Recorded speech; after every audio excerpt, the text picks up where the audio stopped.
I'm in my early 30s, and I've been dashing on the side for about a year to help pay down some debt. I DoorDash a lot at night. You see some strange things at night, but what happened a few weeks ago really tops anything I've ever experienced while DoorDashing.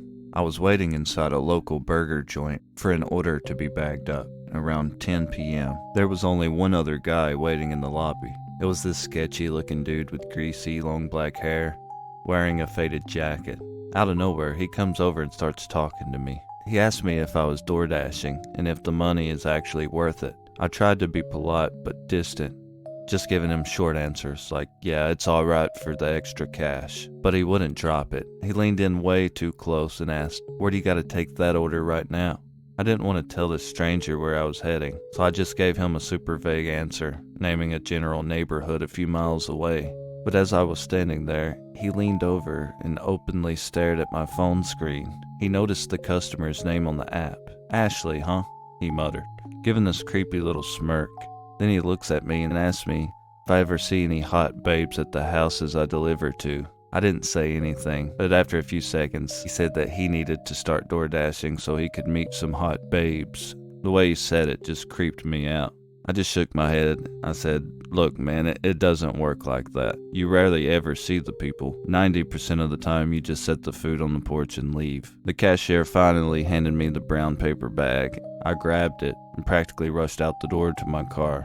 As I was backing out of my parking spot, I noticed this sketchy guy casually walking out of the restaurant and getting into his crappy dented old sedan. I didn't think much of it at the time, assuming he was just leaving too.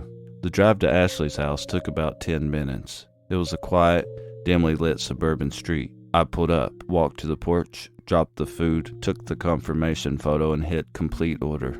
As I pulled away from the curb and started driving down the street, a pair of headlights passed me going the opposite direction, and I immediately recognized that it was that exact same crappy old sedan from the restaurant. There was no reason for him to be on this specific dead-end suburban street. I decided to turn around and discreetly spy on the car to see what he was doing. I watched from a distance as his car crept down the street and pulled right into Ashley's driveway. He cut the headlights out, the door cracked open, and the sketchy guy got out. He didn't walk to the front door.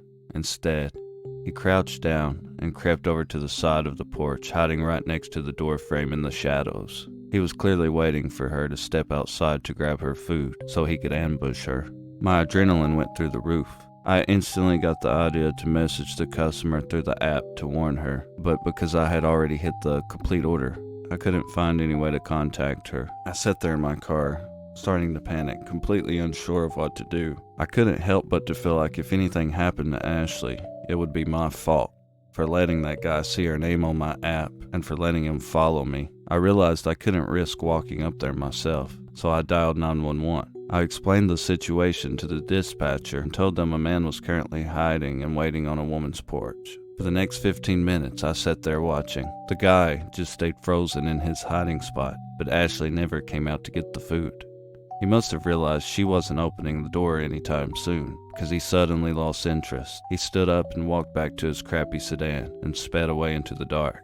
Literally 2 minutes after he left, a pair of police cruisers pulled into the driveway with their lights flashing. Seeing the cops there, I decided it was safe enough to pull over and join them. Right as I got out, the front door opened and Ashley came walking out. I immediately explained to the officer that I was the delivery driver who had called 911 and that I'd been watching the guy from down the street. It turns out, Ashley had actually called the cops too. The second the guy had pulled into her driveway, her phone had pinged with a notification from her Ring security camera, and she had watched the entire thing happen from inside her locked house. She thanked me for staying and looking out for her. The officer took our statements, and both Ashley and I were able to give a full detailed description of the guy's face and his car. I never heard anything back from the police or the customer after that night, so to this day, I don't know if the guy was ever caught or if he's still out there doing the same thing to other drivers. This happened to me and my friend Tanya a few weeks ago. Tanya does DoorDash for extra cash, and since it was a Friday night, I just tagged along to hang out and listen to music. She gets an order for this place on the edge of town. The GPS took us to this massive, sketchy-looking brick building. It looked like an old, run-down hotel from the 1940s. but it was being rented out as apartments. There wasn't even a front door on the building, just a big empty concrete doorway leading straight into a dark hallway. Tanya looked at the app and saw she had to go all the way to the second floor. She was terrified to go in by herself, so she begged me to come with her. I didn't want to leave her hanging, so I got out and tagged along. The second we walked through that empty doorway, we got hit by a disgusting smell of strong weed and cat pee. The hallway floors were these old, dirty wooden planks that creaked loud with every single step we took. We found the stairs and practically ran to the second floor. We found the apartment number and dropped the food off at the door. We headed back down the stairs as fast as we could. We thought we were home free, but on our way back down the hallway toward the exit, 3 guys stepped out of one of the rooms. They looked all dirty and like they've been up for days. They immediately started blocking the hallway, trying to flirt with us. Honestly, we were both freaking out, but we tried to just keep our cool. We smiled and laughed politely, trying not to provoke them, and just kept moving toward the main exit. But right as we got near the exit, one of the guys stepped directly in front of the doorway, completely blocking the only way out. At the exact same time, another guy stepped behind me and put his hands right on my hips. I froze. I was so terrified I couldn't even speak or move my legs. I just stared at the guy blocking the door. Tanya's survival instincts completely kicked in. Out of nowhere, she totally changed her tone and acted like she was suddenly super into the guys. She giggled and leaned in a bit, telling them that she thinks they are funny. She told them that she left her car running outside and she didn't want it to overheat or get stolen. She told them she was just going to go turn it off real quick and she'll come right back. I caught on immediately and forced myself to speak. I looked at the guy holding my hips and said, yeah, I need to grab my pack of cigarettes out of the cup holder anyway. It actually worked. The guy took his hands off my hips, and the guy blocking the door kind of chuckled and stepped out of the way. He said, all right, don't keep us waiting. The second we got outside, we didn't look back. We sprinted to Tanya's car, dove inside, and locked the doors, and absolutely peeled out of that parking lot. We didn't call the cops or report it to DoorDash or anything. We were just happy to get out of there and get back to my apartment. We won't ever go around that place again. This one happened to me a couple of summer breaks ago. I was in college and I was DoorDashing for some extra money. I've never had any problems while DoorDashing in my town. Around 8 p.m., I got a decent-sized Applebee's order. The GPS took me to this really expensive-looking house at the end of a cul-de-sac. It looked like some rich family's place. The delivery note specifically said, bring food around back to the back porch by the pool. I walked down the side path, went through the wooden gate, and walked up to the back porch. The pool was covered, and the backyard was totally dark and empty. I figured they were inside, so I just dropped the food on the patio table and walked back to my car. About 45 minutes later, I'm sitting in a parking lot, and a Dairy Queen order pops up. I accepted it and went to pick up the food. When I put up the directions to the address, I realized that it was the exact same house. I thought maybe they just wanted dessert. But when I was on the way to the house, a text came through the DoorDash app from the customer. It said, you ruined our food last time. We want someone else to bring it. I was very confused. I had literally just dropped the bag neatly on the table. I figured since I already had the food in my car, I'd just go back, be polite, and try to explain what happened or see if I could fix it. When I got back to the house, I walked around to the back porch again. This time, there was a guy and a woman sitting out there in the dark. There was a half-empty bottle of cheap whiskey on the table, and the guy was clearly totally wasted. The Applebee's trash was just ripped open and scattered all over the deck. I held up the Dairy Queen bag and said as politely as I could, hey, I saw your message. I'm really sorry about the first order. What exactly was wrong with it? The guy stood up and glared at me. I told you we didn't want you coming back here. Take that food back to the store and tell someone else to bring it. I tried to be nice and explain. DoorDash doesn't work like that. I can't just pass the order to another driver once I'm already here. While I was trying to explain this, the woman started drunkenly mumbling under her breath. She wasn't even trying to hide it, just slurring these incredibly hateful, aggressive, racist remarks at me about my Asian descent, basically telling me I didn't belong there. I realized right then that these people were totally unhinged. and there was no reasoning with them. Stepped back and said, "Look, I'm just gonna leave the food here." That made the guy snap. He literally lunged off the porch at me, but because he was so drunk, he tripped over his own feet, went airborne, and crashed hard face first into the ground at the bottom of the stairs. I didn't wait to see if he was getting up. I bolted to my car, locked the doors, and tore out of the neighborhood. Once I was a mile away, I pulled over and called the police because the whole situation was so volatile and dangerous. A couple of hours later, an officer actually called me back with an update. It turns out the family who actually owned that house was out of town on vacation. The drunk guy and the woman didn't live there at all. They were just a couple of local squatters who had been hanging out on the back porch of the empty house. I still can't believe I walked into the backyard of a house being occupied by random racist squatters. Definitely one of the most bizarre nights of my life. This happened about 3 months ago in southeast Kentucky, and I honestly still get a little shaky thinking about it. I was DoorDashing late at night.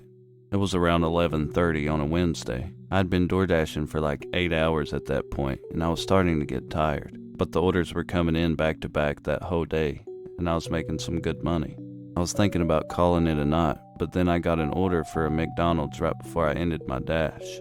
The pay was decent, like $14 for 6 miles, so I took it. I didn't realize, though, that over half of those miles would be up a long pitch-black hollow. If you've never been to this part of Kentucky, the roads in some of these hollows are narrow, single-lane gravel or dirt roads with dense woods on both sides. This one started as gravel, but turned into a bumpy dirt road after a couple miles.